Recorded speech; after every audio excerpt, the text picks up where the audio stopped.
canal.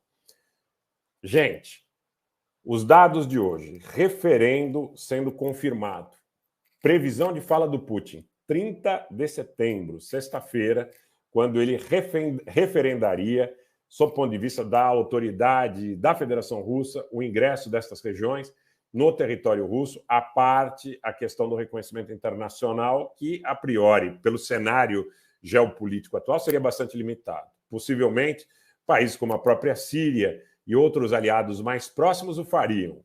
Países como a própria Turquia, o Irã, a China, já de plano, é importante que se frise, rechaçaram a questão dos referendos.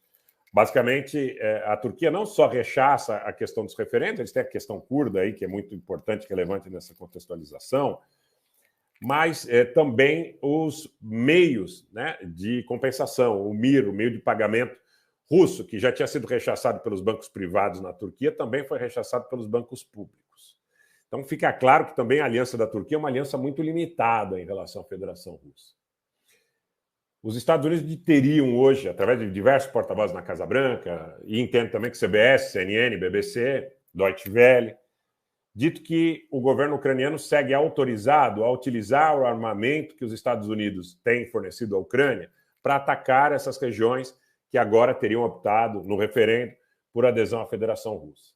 Você tem todo um jogo de quebra-cabeça que indica que há um cerco muito grande, político, militar, diplomático, em andamento contra a Federação Russa. E a explosão do gasoduto sugere e está em consonância com essa perspectiva. Agora, seria leviano que nós afirmássemos aqui que há um responsável de plano. Eu não sou perito, não estou envolvido de perto. Eu presumo, mas daí, para a gente afirmar categoricamente, há um caminho muito longo, porque existe uma questão que é a de responsabilidade em relação ao aspecto da informação ser fidedigna e em respeito às pessoas que nos acompanham. Eu presumo em decorrência do que, historicamente, está constituído nesta relação, aí, inclusive de operações de sabotagem, muito nitidamente.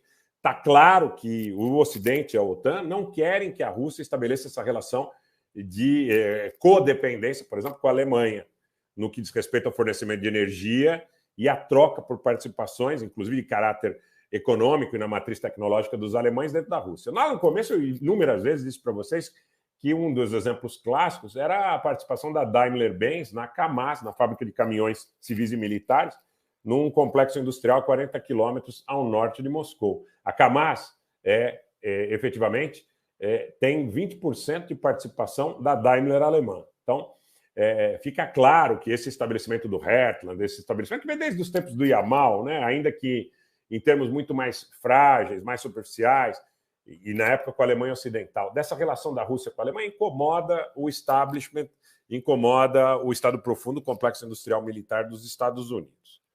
Isto posto, senhores, eu acredito que estas explosões elas concorram para uma situação limite.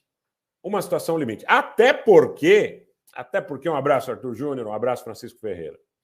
Até porque a fala do Medvedev é o seguinte: se vocês deixam a Rússia, trocando em miúdos, se vocês deixam a Rússia sem opção, a Rússia tem que utilizar da sua derradeira possibilidade de produzir um poder de dissuasão.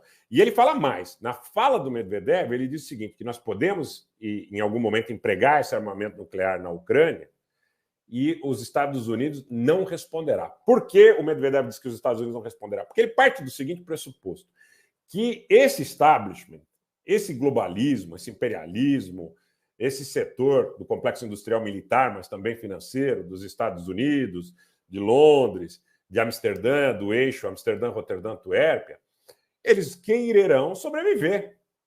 E um ataque com réplicas e tréplicas, ainda que comece com armas nucleares táticas, pode partir em algum momento para a utilização de armas nucleares estratégicas e numa guerra em que claramente não haveriam vencedores. Não haveriam vencedores. Então, o senhor Medvedev hoje diz claramente, vocês estão fechando o cerco à Rússia.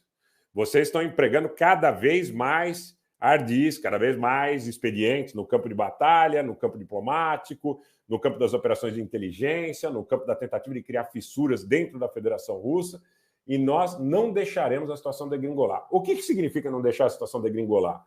Que uma vez que eles estejam, vamos trocar em miúdos, pessoal, apanhando, uma vez que eles estejam apanhando, eles têm que usar todos os recursos que têm à disposição para que eles saiam do corner, para que eles saiam do corner e para que eles avancem de alguma forma para mostrar para o seu oponente que eles também têm condição de causar danos e danos de grande monta ao oponente.